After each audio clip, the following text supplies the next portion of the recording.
नमस्कार दोस्तों, आप सभी का स्वागत है आपके अपने YouTube channel Ashok Chawla education app पर।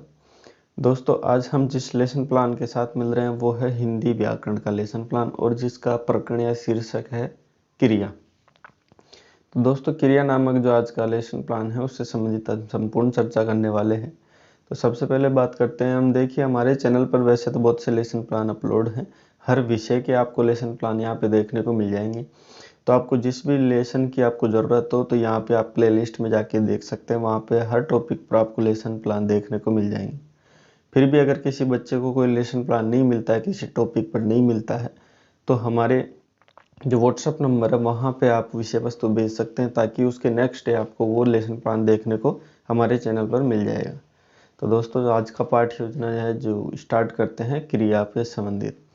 तो दोस्तों, सबसे पहले तो आपको ब्लैक बोर्ड स्किल बच्चों के सामने रखनी होती है, जिसमें विद्यालय का नाम, कक्षा, कालांश, विषय, दिनांक, दिवस, अवधि, ये सभी चीज़ें अंकित करनी होती हैं, जिसे आप पाठ्य जो ब्लैक बोर्ड स्किल के नाम से भी जानते हैं और जिसे श्याम पट कार्य के नाम से भी जानते हैं। और इनका प्रकरण है जो उस समय नहीं लिखा जाता है, ये प्रकरण बाद में लिखा जाता है। और सबसे पहले आपको जो पाठ्य योजना बनाते हैं तो सबसे पहले उद्देश्यों पर विशेष ध्यान रखना है, जिसमें पहला उद्देश्य है सामान्य। दोस्तों, सामान्य उद्देश्य होता है वो हमारे विषय से संबंधित होते हैं। जैसे आज का हमारा विषय है हिंदी व्याकरण, तो हिंदी व्याकरण से रिलेटेड जो भी उद्देश्य होंगे हमारे कैसे उद्देश्य होंगे, सामान्य उद्देश्य। जिसमें पहला देखिए, छात्रों में हिंदी व्याकरण के प्रति रुचि उत्पन्न करना, शुद्ध एवं स्पष्ट पढ़ने लिखने की क्षमता का विकास करना, शब्द भंडार में बच्चों के जो शब्दों का भंडार है उसमें नवीन शब्दों का आकलन करके, नवीन शब्दों का समाकलन करके उनका विकास करना, हिंदी व्याकरण के महत्व को समझाना कि हिंदी व्याकरण की क्या क्या महत्वता है, चारों कौशलों का विकास करना, श्रवण, भाषण, पठन, लेखन, ये चारों कौशल है इनका बच्चों में विकास करना है। उसके बाद बात करते हैं कुछ विशिष्ट उद्देश्यों की।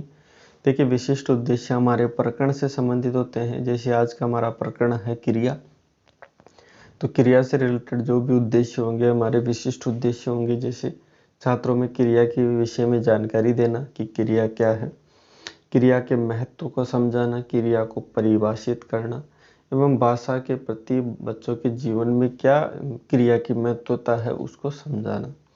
उसके बाद अगला बिंदु आता है वो है शिक्षण सहायक सामग्री। शिक्षण सहायक सामग्री को आप टीचिंग एड भी कहते हो, सहायक सामग्री भी कहते हो, क्योंकि ये शिक्षक को पढ़ाते समय या छात्राध्यापक या छात्राध्यापिका को पढ़ाते समय उनकी सहायता के रूप में काम ली जाती है, इसलिए इनको सहायक सामग्री कहा जाता है। जिसमें चौक, डस्टर, लपेट फलक, संकेतक एवं श्यामपट्ट इत्यादि ये सभी आपको दिख रहे होंगे। उसके बाद बात करते हैं पूर्व ज्ञान। देखिए, पूर्व ज्ञान वो होता है जब कोई भी विषय वस्तु हम पढ़ाने जा रहे हैं उससे संबंधित पहले ये जान लेना कि बच्चों को उससे संबंधित ज्ञान है या नहीं। अगर उससे संबंधित बच्चों को थोड़ा बहुत पूर्व में ज्ञान है तो ही हम उस लेसन प्लान को आगे पढ़ा पाते हैं, क्योंकि इस लेसन प्लान की प्रोसेस यही है कि पूर्व ज्ञान से नवीन ज्ञान की तरफ होता है। तो बच्चे में जब तक पूर्व ज्ञान न होगा आप नवीन ज्ञान कैसे दे पाओगे, क्योंकि बच्चा बिल्कुल समझेगा ही नहीं। उसमें देखिए, सभी छात्र हिंदी व्याकरण की सामान्य जानकारी रखते हैं। उसके बाद देखिए, अगला जो बिंदु है वो है प्रस्तावना। देखिए, प्रस्तावना में 2 कॉलम विशेषतः बनाए जाते हैं, जिसमें एक है छात्राध्यापक क्रिया, दूसरा है छात्र क्रिया। छात्राध्यापक क्रिया में तो क्या है, छात्राध्यापक अपनी जो विषय वस्तु है उससे बच्चों को निकलवाने के लिए, टॉपिक निकलवाने के लिए कुछ प्रश्न करता है, और छात्र क्रिया में छात्र उन प्रश्नों का जवाब देने का प्रयास करता है। पहला देखिए, जिसमें प्रश्न कि प्रस्तुत वाक्य में सुरेश क्या है, यानी एक वाक्य यहाँ पे लिखा गया है, सुरेश मैदान में दौड़ता है। क्या करता है, सुरेश मैदान में दौड़ता है। तो जिसमें पहला प्रश्न किया गया है प्रस्तुत वाक्य में सुरेश क्या है, तो सुरेश एक करता है, करने वाला है, दौड़ने वाला है। सुरेश में लिंग कौन सा है, तो सुरेश पुल्लिंग है, ठीक है, पुरुष है एक। तीसरा, मैदान क्या है, तो मैदान इसका क्रम है। और दौड़ना प्रस्तुत वाक्य में क्या है, मतलब जो दौड़ कर रहा है, दौड़ लगा रहा है, दौड़ रहा है, उसका क्या है, तो वो एक क्रिया है। ये ध्यान रखना। क्रिया के विषय में और आप क्या क्या जानते हैं, तो बच्चा जानता है, जरूर कुछ ना कुछ तो जानता है, क्योंकि बच्चे में पूर्व ज्ञान हमने देखा है। तो बच्चा पूर्व ज्ञान के अनुसार कुछ बताएगा, लेकिन संपूर्ण बातें इसमें नहीं बता पाएगा, इसलिए वो कहीं ना कहीं जाके समस्यात्मक हो जाता है। जहाँ पे बच्चा समस्यात्मक होता है, छात्र अध्यापक क्या करता है, अगला बिंदु रखता है वो है उद्देश्य कथन।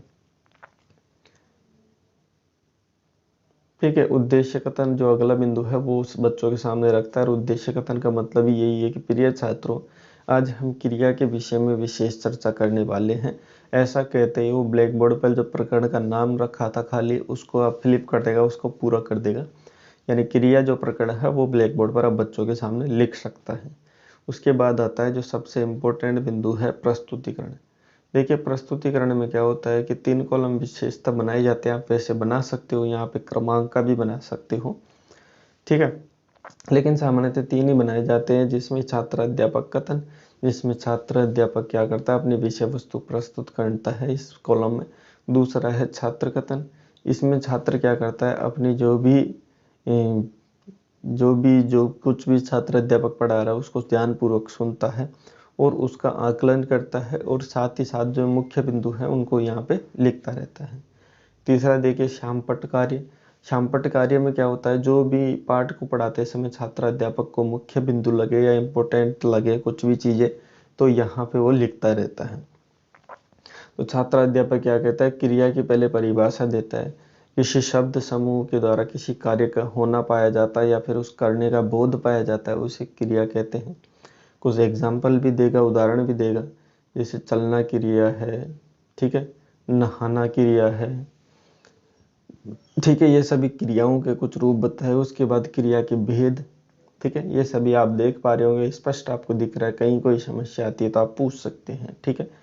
तो क्रिया के भेद बताया गया। क्रिया के भेद में कर्म के आधार पर बता रहा है कि सकर्मक क्रिया होती है और एक अकर्मक क्रिया होती है। क्रिया के यहाँ पे भेद बताए गए हैं। सकर्मक क्रिया क्या होती है कि क्रिया का फल कर्म पर पड़ता हो, उसे सकर्मक क्रिया कहते हैं। इसमें एग्जाम्पल भी दिया है, भावना कहानी पढ़ती है। उसके बाद देखिए अकर्मक क्रिया है। अकर्मक क्रिया के बारे में छात्र अध्यापक बताता है कि कर्म पर ना हो उसकी क्रिया का फल उसे कर्ता पर हो, उसे अकर्मक क्रिया कहते हैं। इसके कुछ एग्जाम्पल भी यहाँ पर दे रहा है, ठीक है। उसके बाद देखिए जब संपूर्ण विषय वस्तु छात्र अध्यापक पढ़ा देता है तो कुछ बोध प्रश्न इसमें करता है, जिसमें पहला देखिए क्रिया की परिभाषा बताइए। तो छात्र अध्यापक जब पूछता है तो छात्र बता सकते हैं, क्योंकि वो सब पढ़ चुके होते हैं। और बोध प्रश्न इसीलिए किए जाते हैं कि बच्चे का बोध जान सके कि इतना पढ़ाने के बाद क्या कुछ समझ में आया, वो जानने के लिए बोध प्रश्न किए जाते हैं। दूसरा देखिए क्रिया के 2 उदाहरण बताइए। तो चलना दौड़ना दोनों बता दे। तीसरा देखिए क्रिया के भेद बताइए। तो सकर्मक अकर्मक बता देगा। चौथा प्रश्न देखिए, इसमें कर्म के होने का बोध क्या कहलाता है, तो क्रिया कहलाती है। उसके बाद कुछ मूल्यांकन प्रश्न किए जाते हैं। मूल्यांकन प्रश्न देखिए संपूर्ण विषय वस्तु है उसको आधार मानकर प्रश्न किए जाते हैं। इसमें पहला देखिए सकर्मक क्रिया का उदाहरण बताइए। तो भावना कहानी पढ़ती है, तो इसमें सकर्मक क्रिया है, क्योंकि पढ़ती क्या है, कहानी। दूसरा देखिए सकर्मक क्रिया की विशेषता क्या है, तो क्रिया का फल कर्म पर पड़ता है, वो ही सकर्मक क्रिया है। अकर्मक क्रिया का एक उदाहरण है, तो ममता हंस रही है। तो ममता हंस रही है, तो इसमें डायरेक्ट हंसना ही एक क्रिया है, इसलिए इसमें कर्म नहीं है, तो अकर्मक हो गया। तो चौथा प्रश्न देखिए, कौन सी क्रिया में कर्म का अभाव पाया जाता है, तो अकर्मक में पाया जाता है। कर्म के आधार पर क्रिया के भेद बताइए। तो सकर्मक एवं अकर्मक। और उसके बाद जो अंतिम बिंदु है वो हमारा है गृह कार्य, होमवर्क, जिसे होम असाइनमेंट भी हम कह देते हैं। इसमें प्रश्न है, क्रिया को परिभाषित करते हुए 10 वाक्य यानी क्रिया से युक्त 10 वाक्य बनाकर लेकर आए, चाहे वो सकर्मक या अकर्मक, दोनों प्रकार से। इस प्रकार बच्चों को हम होमवर्क दे देते हैं। तो दोस्तों इसी के साथ आज की हमारी पाठ्य योजना समाप्त होती है, और PDF की लिंक आपको डिस्क्रिप्शन में देखने को मिल जाएगी, वहाँ से आप डाउनलोड करके इसको ईजिली बना सकते हो, या फिर आप डायरेक्ट टेलीग्राम पर चैनल हमारा सर्च कर सकते हो, अशोक चावला एजुकेशन आपके नाम से ही है। वहाँ पर आप जाओगे तो वहाँ पे आज तक की जितनी भी लेसन प्लान है वो सभी आपको वहाँ पे देखने को मिल जाएंगे। उसके बाद ये हमारे व्हाट्सअप नंबर आपको देखने को मिलेंगे। देखिए जो व्हाट्सअप नंबर है, यहाँ पे आप कोई भी नवीन जो प्रकरण पर पाठ्य योजना चाहते हो तो ये हमारे व्हाट्सअप नंबर है, यहाँ पर आप व्हाट्सअप कर सकते हो, ताकि आपको जो नवीन लेसन प्लान है वो आपके नेक्स्ट डे आपको पक्का यहाँ पे लेसन प्लान अपलोड हो जाता है। और हमारा channel Ashok Chawla education hub आपने बिना कहीं सब्सक्राइब कर दिया। अगर वीडियो को जाते समय लाइक ज़रूर करते जाइए, क्योंकि हम आपके लिए प्रयास करते हैं, तो इतना तो आप कर ही सकते हो। बाकी मिलते हैं नेक्स्ट ऐसे ही रोचक पाठ्य योजना के साथ। वीडियो देखने के लिए आपका बहुत बहुत धन्यवाद।